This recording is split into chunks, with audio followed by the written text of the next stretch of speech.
चकरौता विधानसभा क्षेत्र के थाना कालसी के क्षेत्र अंतर्गत बीते 18 दिन पहले एक संदीप नाम के व्यक्ति की डेड बॉडी फांसी के लगाकर फंदे से लटकी हुई मिली थी।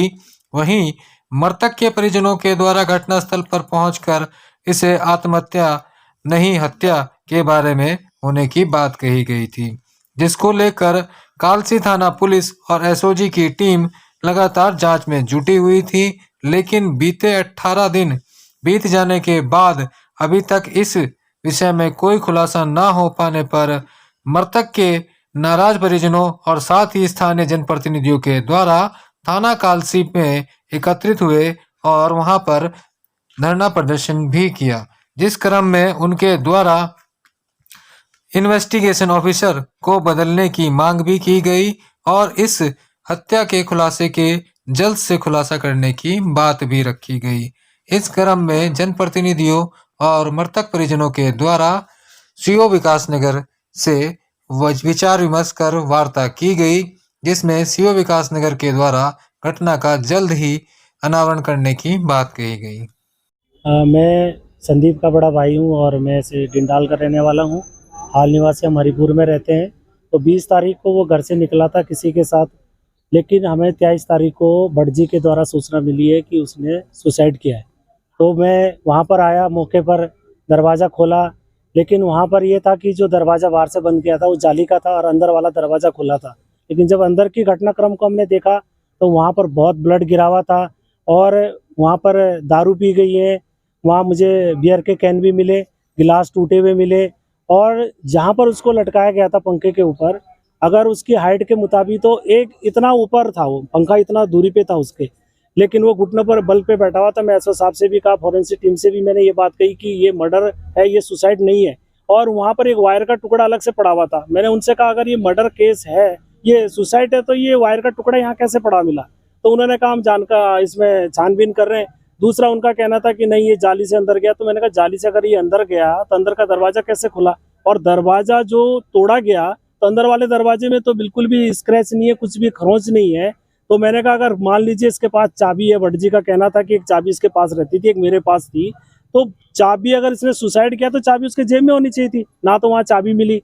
और वहाँ पूरे जगह इतना ब्लड गिरा हुआ था। जब फॉरेंसिक टीम वहाँ पर उसकी तहकीकात कर रही थी तो उसकी एक उंगली कटी हुई थी सिर्फ। उतने उंगली कटने से इतना ब्लड कभी नहीं हो सकता।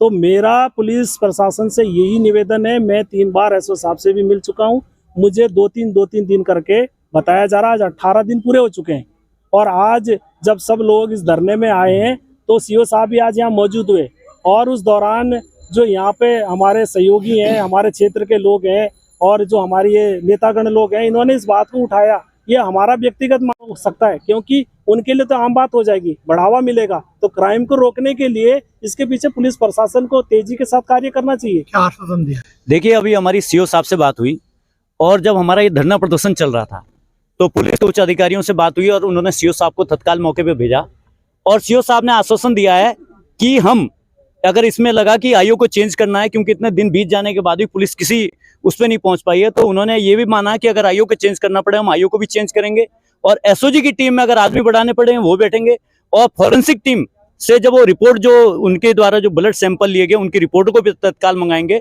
और इसमें उन्होंने कहा है कि हम 17 तारीख तक का हमने समय दिया है कि अगर 17 तारीख तक पुलिस इस मामले की गुत्थी को सुलझा पाती है, आरोपियों को पकड़ती है तो ठीक है, अन्यथा 17 तारीख के बाद हम पूरे जो थाने का घेराव करेंगे, पूरे समस्त जौनसार बावर के क्षेत्रवासी आएंगे।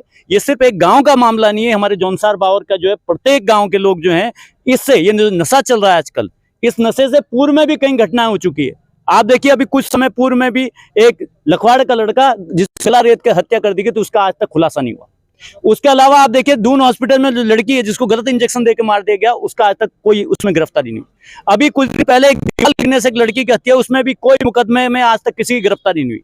हमारे जो विधायक जी हैं, क्षेत्रीय विधायक जी, वो किसी भी मामले में वो मौन साध लेते हैं, ये बड़ा दुर्भाग्य है और हम इसकी बड़ी निंदा करते हैं। वो सदन में पीएमजीएसआई की ठेकेदारी का मामला उठाते हैं, लेकिन अपने क्षेत्र में लगातार हो रही हत्या, अपने क्षेत्र में लगातार हो रहे गुनाह, अपने क्षेत्र में फैल रहा नशा, इसके प्रति कोई आवाज नहीं उठाते, वो मौन बन जाते हैं। हम ऐसे प्रतिनिधि का विरोध करते हैं। वह है संदीप निवासी हरिपुर कला के मृत्यु के संबंध में, जिसमें धारा 302 के अंतर्गत दिनांक 30/11 को अभियोग पंजीकृत हुआ है। तो जो अभियोग अभी विवेचनाधीन है। तो ग्रामीणों का कहना था कि इसका जल्द खुलासा किया जाए, इसी उद्देश्य से वे हमारे पास आए हुए थे। तो सर क्या आश्वासन है? हमारे द्वारा उनको आश्वस्त किया गया है कि शीघ्र ही इसका खुलासा किया जाएगा और हमारी टीमें, एसओजी की टीमें, स्वयं आईओ और थाने की टीमें इस पे लगे हुए हैं। तो आईओ बदलने की बात आ रही है सामने। उनका ये कहना था कि अगर आईओ को भी बदला जाए, ये उनका कहना था। लेकिन अभी हमारे द्वारा ये देखा गया कि आईओ ठीक कार्य कर रहे हैं। अगर हमें लगेगा तो उच्च अधिकारियों के परामर्श से, उच्च अधिकारी के आदेश से उक्त संबंध में भी कार्रवाई की जा सकती है। 18 दिन बीत जाने के बाद भी मामला जो है अभी साफ नहीं हो पा रहा है। जी, इसमें कुछ टेक्निकल एस्पेक्ट्स पे भी देखा जा रहा है। हर तरह से साक्ष्य एकत्रित किए जा रहे हैं, क्योंकि मामला 302 से संबंधित है। इसलिए जल्दबाजी करना उचित नहीं।